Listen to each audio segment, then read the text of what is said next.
2025년 늦은 가을, 창밖으로 노란 은행잎이 한 장씩 떨어집니다. 67세가 된 정희는 거실 소파에 앉아 따뜻한 차 한 잔을 마시며 지나온 세월을 돌아봅니다. 가느다랗고 섬세해 보이는 손으로 찻잔을 감싸 쥔 채 그녀의 눈빛에는 깊은 사연이 담겨 있습니다. 시간이 참 빠르기도 하네. 정희는 혼잣말을 중얼거리며 창가로 시선을 돌립니다. 거실 통창으로 강렬한 햇빛이 쏟아져 들어오고 그 주위로는 정희가 직접 만든 동양식 꽃꽂이 작품들이 우아하게 자리 잡고 있습니다. 커다란 선인장 옆으로는 각종 화초와 난, 야자수 화분들이 거실의 조명과 어우러져 우아한 자태를 자아내고 있습니다. 여러분도 인생을 돌아보면 참 많은 순간들이 스쳐 지나갔을 것입니다. 기쁨도 있었고 슬픔도 있었겠죠. 정희의 이야기 속에서 여러분 자신의 모습을 발견하실지도 모릅니다. 지금 시대에는 좀처럼 보기 드문 비련의 여인으로 살아온 정희의 삶을 통해 말입니다. 1978년 27살의 정희는 대학 동기였던 민호와 결혼식을 올렸습니다. 서울 시내 한 호텔에서 열린 결혼식은 화려했습니다. 민호의 아버지는 중소기업을 운영하는 사업가였고 어머니인 윤 여사는 부동산 투자에 남다른 안목을 가진 분이었습니다. 정희야, 우리 집안 체면을 잘 세워줘야 한다. 첫 인사에서부터 윤 여사의 말투는 날카로웠습니다. 정희는 그 순간부터 가슴 한편이 무거워지는 것을 느꼈습니다. 사랑하는 사람과의 결혼이었지만 시댁과의 첫 만남은 그리 달콤하지 않았습니다. 신혼집은 강남구의 아담한 아파트였습니다.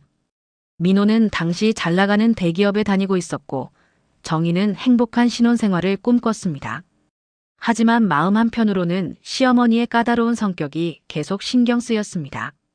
결혼 1년 후 아들 준혁이가 태어났습니다. 2년 후에는 딸 수진이가 태어났습니다. 정희는 두 아이를 품에 안고 무한한 행복을 느꼈습니다. 하지만 윤 여사는 며느리에게 더 많은 것을 요구하기 시작했습니다. 정희야, 아이들 키우는 것도 중요하지만 시댁 일도 소홀히 하면 안 된다. 매주 일요일마다 시댁에 가서 대청소를 하고 명절 때마다 온 가족의 음식을 준비해야 했습니다. 하루도 빠짐없이 새벽 5시에 일어나 시부모님의 아침 식사를 준비하고 저녁에도 반찬을 챙겨드려야 했습니다. 시부모님은 입맛도 까다로웠고 반찬 투정도 심했습니다. 시댁의 집안 청소까지 모두 정희가 해야 했습니다. 정희야, 오늘 골프 치러 가는데 운전해줘야겠다. 시아버지의 명령에 정희는 주말에도 쉴 수 없었습니다. 시부모님의 골프장 운전기사 역할까지 해야 했습니다. 정희야, 내일 친구들과 온천 가는데 운전 좀 해줘야겠다. 윤 여사가 친구들과 온천 여행을 갈 때도 정희는 운전수 노릇을 해야 했습니다. 온천장에서 시어머니와 친구들이 즐기는 동안 정희는 차 안에서 기다리거나 짐을 들어주는 일만 했습니다. 정희는 점점 지쳐갔지만 참고 견뎠습니다. 이런 혹독한 시집살이는 지금 시대에는 상상하기 어려운 일이었습니다. 1983년 정희의 인생에 큰 변화가 찾아왔습니다.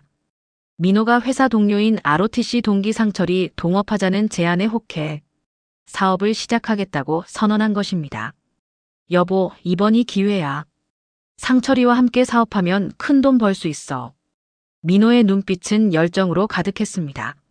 하지만 정희는 불안했습니다. 안정적인 직장을 그만두고 불확실한 사업에 뛰어든다는 것이 걱정스러웠습니다. 정말 괜찮을까요? 아이들도 있는데. 걱정하지 마. 내가 다 책임질게. 민호는 자신있게 대답했지만 정희의 불안은 쉽게 가시지 않았습니다. 사업 초기에는 순조로운 듯 보였습니다. 하지만 6개월 후 예상치 못한 일이 벌어졌습니다. 동업자인 상철이 회사 자금을 들고 잠적한 것입니다. 여보, 상철이가 돈을 가지고 사라졌어. 민호는 창백한 얼굴로 집에 돌아왔습니다. 그의 손은 덜덜 떨렸고 목소리는 잠겨 있었습니다. 하루아침에 모든 것이 무너져 내렸습니다. 사업 자금으로 투자한 돈은 모두 날아갔고 빚만 남았습니다. 정희는 충격에 말을 잇지 못했습니다. 어떻게 이런 일이? 그날 밤 정희는 잠을 이루지 못했습니다. 5살, 3살 배기 아이들의 잠든 얼굴을 바라보며 앞으로 어떻게 살아가야 할지 막막했습니다. 여러분도 인생에서 예상치 못한 위기를 겪어보셨을 것입니다. 그 순간의 충격과 절망감을 정의만큼이나 깊이 느끼셨을 겁니다. 경제적 위기가 찾아오자 정희는 더 이상 전업주부로 있을 수는 없었습니다. 어린 아이들을 돌봐줄 사람도 마땅치 않은 상황이었지만 정희는 생활비를 마련하기 위해 직장을 찾아 나갈 수밖에 없었습니다.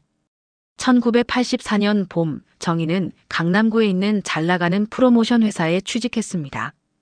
정희의 성실함과 능력이 인정받아 몇 년 후에는 실장까지 승진하게 되었습니다.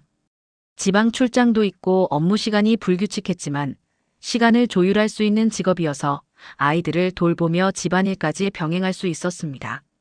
엄마, 언제 집에 와? 준혁이가 전화로 묻는 소리에 정희의 가슴이 아팠습니다. 아이들과 함께 있어주고 싶었지만 생계를 위해서는 어쩔 수 없었습니다. 한편 민호는 사업 실패의 충격에서 헤어나오지 못했습니다. 새로운 일자리를 찾으려 노력했지만 쉽지 않았습니다.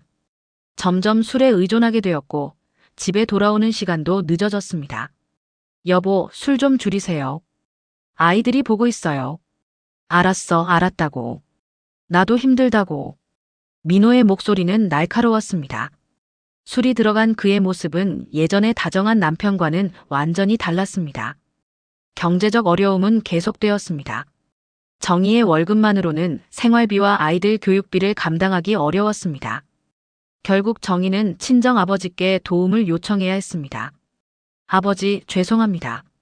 사업 자금을 좀 빌려주세요. 정희야, 그동안 고생이 많았구나. 친정아버지는 딸을 불쌍히 여기며 돈을 빌려주셨습니다. 하지만 윤 여사의 반응은 달랐습니다. 정희야, 친정에서 도움을 받는 것은 좋지만 우리 집안 체면도 생각해야지. 윤 여사는 경제적으로 여유가 있으면서도 직접적인 도움은 주지 않았습니다. 오히려 정희가 친정에 손을 벌리는 것을 당연하게 여겼습니다. 1987년 민호의 알코올 중독은 심각해졌습니다. 처음에는 스트레스 해소 차원에서 시작된 음주였지만 이제는 하루도 술 없이는 지낼 수 없는 상태가 되었습니다. 민호 씨 부인이시죠? 남편분이 또 길거리에서 술에 취해 쓰러져 있습니다. 지구대로 와서 데려가 주세요. 경찰서에서 걸려온 전화에 정희는 가슴이 철렁했습니다. 길거리에서 술에 취해 쓰러진 남편을 데리러 가는 일이 일상이 되었습니다. 엄마, 아빠가 왜 이래? 10살이 된 준혁이가 눈물을 글썽이며 물었습니다. 정희는 대답할 말을 찾지 못했습니다. 아이들에게 어떻게 설명해야 할지 막막했습니다. 민호는 정신이 맑을 때는 여전히 다정하고 착한 사람이었습니다. 아이들을 껴안고 미안하다며 눈물을 흘리기도 했습니다. 여보, 미안해. 내가 정신 차릴게. 하지만 술만 들어가면 완전히 다른 사람이 되었습니다. 소리를 지르고 물건을 던지고 때로는 정희에게 폭언을 하기도 했습니다. 길거리에서 행인들과 시비를 걸어 싸우는 일도 잦았습니다. 부인이시죠?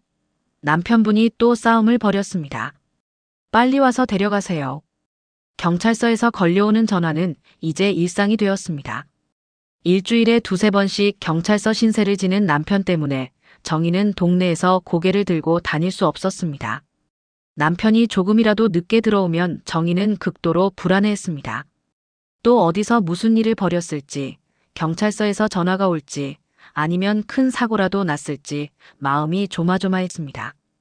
밤마다 잠을 이루지 못하는 날이 계속되었습니다. 결국 정희는 15년 전부터 수면제와 공황장애약을 먹지 않고는 버틸 수가 없었습니다. 약 없이는 하루도 버틸 수 없는 상태가 되었습니다. 룸사롱에서 전화 왔는데요. 술값 정산하러 오라고 합니다. 낯선 번호로 걸려온 전화에 정희는 망연자실했습니다. 남편이 룸사롱에서 술을 마시고 돈을 지불하지 않고 나왔다는 것입니다.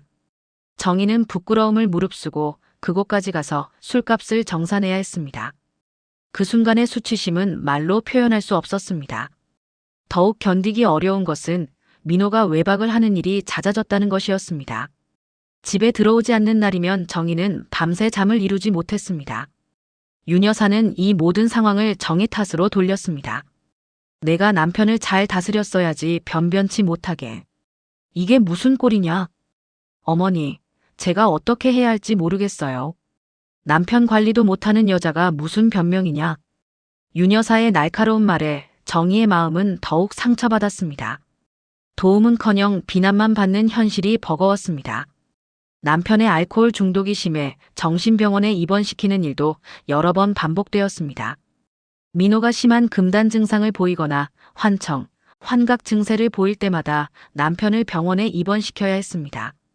환자 보호자이시죠? 입원 절차를 밟아야 합니다. 병원 직원의 말에 정희는 고개를 끄덕였습니다.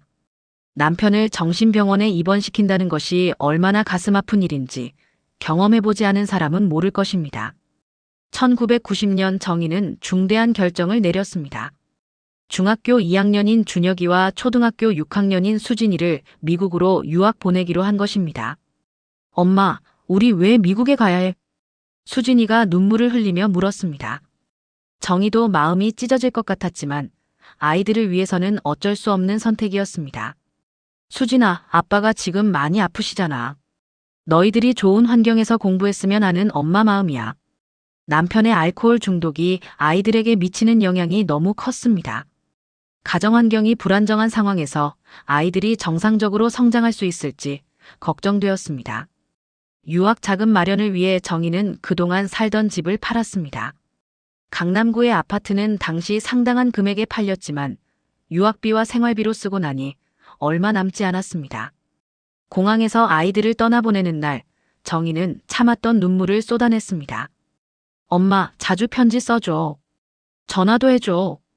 준혁이가 마지막까지 뒤돌아보며 손을 흔들었습니다. 수진이는 울음을 참으려 애쓰고 있었습니다. 꼭 건강하게 잘 지내거라. 엄마가 곧 만나러 갈게. 아이들이 탄 비행기가 하늘로 사라져갈 때까지 정희는 그 자리에 서 있었습니다. 가슴이 텅 빈 것 같은 허무함이 밀려왔습니다. 여러분도 자녀를 위해 힘든 선택을 해본 경험이 있으실 것입니다. 부모의 마음은 언제나 자식의 행복을 먼저 생각하게 되죠. 정희의 선택이 옳았는지는 시간이 지나봐야 알 수 있는 일이었습니다. 아이들을 보낸 후 정희의 삶은 더욱 고달펐습니다. 유학비를 보내기 위해 더 많이 일해야 했고 동시에 알코올 중독이 더욱 심해진 민호를 돌봐야 했습니다. 전세로 옮긴 작은 아파트에서 정희와 민호는 둘만의 시간을 보냈습니다. 아이들이 없는 집은 너무나 조용했고 때로는 민호의 고함 소리만이 그 정막을 깨뜨렸습니다. 시간은 흘러 2015년 민호는 간경화로 세상을 떠났습니다. 57세가 된 정희에게는 해방감과 동시에 깊은 슬픔이 찾아왔습니다. 여보, 이제 편히 쉬도록 해요. 장례식장에서 정희는 남편의 영정사진을 바라보며 조용히 인사를 건넸습니다. 30여 년간의 결혼 생활, 그중 20년이 넘는 세월을 알코올 중독자의 아내로 살아온 세월이 끝나는 순간이었습니다. 준혁이와 수진이는 미국에서 대학을 마치고 각자의 길을 걸어가고 있었습니다. 준혁이는 미국에서 취업 후 결혼하여 딸을 낳았고 수진이는 한국으로 돌아와 서초동에서 가정을 꾸려 아들을 낳았습니다. 할머니, 안녕하세요. 손자와 손녀를 만날 때마다 정희는 새로운 희망을 느꼈습니다. 힘들었던 세월이 헛되지 않았다는 생각이 들었습니다. 2022년 모질게 구시던 시아버지도 세상을 떠나셨습니다. 이제 90이 넘은 시어머니만 큰 아파트에 홀로 남게 되었습니다. 애미야, 혈압약 좀 사다 줘라. 애미야, 거실에 전구가 나갔다. 작은 일에도 윤 여사는 정희를 찾았습니다. 다른 자식들도 있었지만 그들은 어머니의 재산에만 관심이 있을 뿐 실질적인 돌봄에는 관심이 없었습니다. 처음에는 여전히 미운 감정이 들었습니다. 그 많은 시집살이를 시킨 시어머니에 대한 원망이 쉽게 가시지 않았습니다. 하지만 시간이 지나면서 정희의 마음에도 변화가 찾아왔습니다. 2020년 정희 자신도 뇌출혈로 쓰러져 왼쪽 편마비를 겪으면서 노인의 외로움과 불편함을 직접 경험했습니다. 만감이 교차하던 순간들도 많이 있었고 더욱 힘든 시간을 보냈습니다. 시어머니에 대한 미운 정도 오랜 세월 쌓여온 정이라. 재활치료를 받으며 정희는 깨달았습니다. 나이가 들어가면서 미워했던 사람도 용서하면서 살아야 한다는 것을. 그리고 가족이라는 것의 진짜 의미가 무엇인지를. 다행히 정희의 재활치료는 성공적이었습니다. 20대부터 시작한 꽃꽂이가 재활에도 큰 도움이 되었습니다.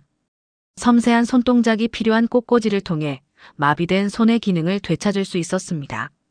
2025년 현재 정희는 꽃예술협회의 강사로 활동하며 제2의 인생을 살고 있습니다. 매주 화요일과 목요일 문화센터에서 수강생들과 함께 꽃을 만지며 행복한 시간을 보냅니다. 회장님, 이 꽃꽂이 어떻게 생각하세요? 아주 좋아요. 마음이 담긴 작품이에요. 수강생들과 나누는 대화 속에서 정희는 새로운 보람을 찾았습니다. 힘들었던 과거는 이제 그녀를 더욱 성숙하게 만든 경험이 되었습니다. 유여사를 돌보는 일도 이제는 의무가 아닌 선택이 되었습니다.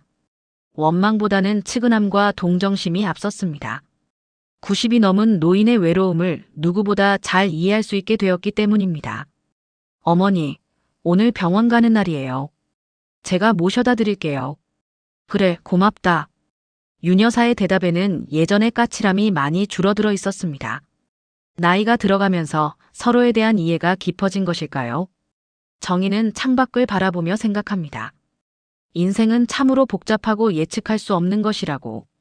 하지만 그 모든 경험들이 지금의 자신을 만들어 주었다고. 꽃도 시간이 지나야 진짜 아름다움을 보여주는 법이지. 정희는 베란다의 꽃들에게 말을 걸듯 중얼거립니다. 67년의 인생. 그 중에서도 특히 혹독했던 시집살이와 남편의 알코올 중독으로 겪었던 고통들이 지금은 모두 하나의 꽃예술 작품이 되어가듯 완성되어 가고 있었습니다. 지금 시대에는 좀처럼 볼 수 없는 비련의 여인으로 살아온 세월, 그 모든 것이 지금의 강인한 정희를 만들어 주었습니다. 여러분도 정희의 이야기 속에서 공감되는 부분이 있으셨나요? 인생의 시련을 어떻게 극복하셨는지, 가족과의 갈등은 어떻게 해결하셨는지, 노후를 어떻게 준비하고 계시는지 궁금합니다. 댓글로 여러분의 이야기를 들려주세요. 서로의 경험을 나누며 지혜를 얻어가는 시간이 되었으면 합니다. 오늘 이 영상이 도움이 되셨다면 좋아요와 구독 버튼을 눌러주세요. 여러분의 관심과 사랑이 더 좋은 콘텐츠를 만드는 원동력이 됩니다. 시청해주셔서 진심으로 감사합니다. 다음에도 더 재미있는 이야기로 찾아뵙겠습니다. 건강하시고 행복한 하루 되세요.